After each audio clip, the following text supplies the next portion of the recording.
பதிவு செய்கிறோம். அடுத்ததாக நான் இங்கே பதிவு செய்ய இருப்பது ஐயா டாக்டர் வி.ஆர்.எஸ். சம்பத் அவர்கள் சட்டத்தமிழ் ஆராய்ச்சி மற்றும் நூலக தொடக்கம் குறித்து விரிவாக சொன்னார்கள். இரண்டே வேண்டுகோளை அது தொடர்பாக நான் இங்கே உங்கள் அனைவரும் முன்னால் வைக்க விரும்புகிறேன். முதல் வேண்டுகோள், இது தமிழ்நாடு அரசுக்கு நாங்கள் வைக்கிற வேண்டுகோள்.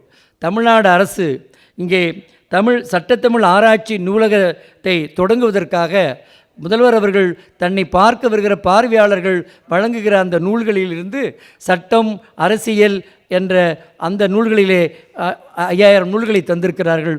அதற்காக நாங்கள் இந்த நேரத்தில் நன்றி தெரிவித்துக் கொள்கிறோம்.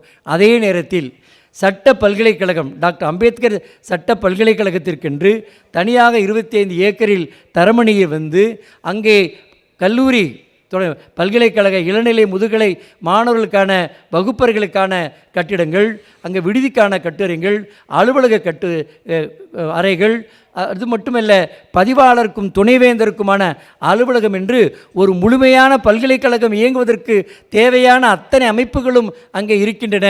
இருந்த போதிலும் கூட அங்கே இருக்கிற பதிவாளரும் துணைவேந்தரும் மற்ற நிர்வாக பெருமக்களும் அவர்கள் இருந்த கிரீன்வேஸ் பசுமை வழிச்சாலையில் தொடங்கப்பட்ட அந்த டாக்டர் அம்பேத்கர் பல்கலைக்கழகத்தை அந்த வளாகத்தை அவர்கள் இன்னும் விடாமல் வைத்து கொண்டிருக்கிறார்கள். 2-3 கட்டடங்கள் முழுமையாக, 3 மாடி கட்டடங்கள் முழுமையாக காலியாக இருக்கின்றன. அங்கே மாணவர்களுக்கு வகுப்பறைகள் இருந்தன.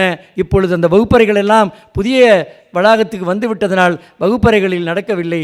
எனவே தமிழ்நாடு அரசுக்கு இந்த இனிய மாலை பொழுதில் உலகத் தமிழர்கள் கூடியிருக்கின்ற இந்த அவையில் சட்டத்தமிழ் ஆராய்ச்சி நூலகத்தை அமைப்பதற்கு அந்த வளாகத்தில் எங்களுக்கு ஒரு கட்டிடத்தை வழங்க வேண்டும் என்று நாங்கள் இங்கு உங்கள் அனைவர் சார்பாகவும் நாங்கள் கேட்டுக்கொள்கிறோம். இது குறித்து சட்ட அமைச்சருக்கு ஐயா நாங்கள் கடிதமும் எழுதியிருக்கிறோம்.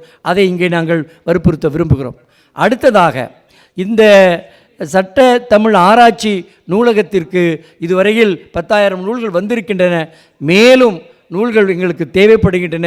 எனவே இங்கே கூடியிருக்கிற தமிழ் சான்றர் பெருமக்கள் தாங்கள் சொந்த முறையிலும் தாங்கள் சேர்ந்திருக்கிற அமைப்புகள் தொடர்பாகவும் கல்லூரிகள், பல்கலைக்கழகங்கள், தனியார் நிறுவனங்கள் என்று அல்லது தங்களுடைய இல்லங்களில் இருக்கிற நூலகத்தில் இருந்தும் சட்டம், அரசியல் குறித்த நூல்களையும் எங்களுக்கு சட்டக்கதிர் அலுவலகத்திற்கு நீங்கள் அனுப்பி வைத்தால் சட்டத்தமிழ் ஆராய்ச்சி நூலகம் செழிப்பாகவும் இன்னும் சிறந்த முறையிலும் அதிக நூல்கள் கொண்ட ஒரு உலகத்தரம் வாய்ந்த ஒரு சட்டத்தமிழ் ஆராய்ச்சி நூலகமாக அது உருவெடுப்பதற்கு நீங்கள் ஒவ்வொருவரும் உங்களுடைய நூல்களை அன்பளிப்பாக வழங்க வேண்டும் என்றும் இந்த நேரத்திலே கேட்டுக்கொள்கிறோம். எனவே 2 வேண்டுகோளையும் இந்த நேரத்திலே பதிவு செய்து சட்டத்தமிழ் ஆராய்ச்சி நூலகம் தமிழகத்திலே அமைந்து உலகெல்லாம் இருந்து மட்டுமல்ல சட்டங்கள் குறித்து தமிழிலே நூல்களை படிக்க விரும்புகிறவர்களுக்கு தமிழருடைய சட்டநெறி சால்வையும் ஆங்கிலம் வழியாக இன்றைக்கு நம் நாட்டிலே நடைமுறையில் இருக்கிற நீதிமன்றங்கள் நடப்பதற்கு காரணமாக இருக்கிற சட்டத்தமிழ் நூல்களையும் அங்கே வந்தால் அனைத்து சட்டத்தமிழ் நூல்களும் ஒரு இடத்தில் கிடைக்கும் என்கிற உயர்ந்த நம்பிக்கையை உருவாக்குகின்ற அளவுக்கு இந்த சட்டத்தமிழ் ஆராய்ச்சி நூலகம் அமையும். அதற்காக நீங்கள் ஒவ்வொருவரும் உங்களுடைய நூல்கள் பங்களிப்பை வழங்க வேண்டும் என்று நான் இப்பொழுது கேட்டுக்கொள்கிறேன்.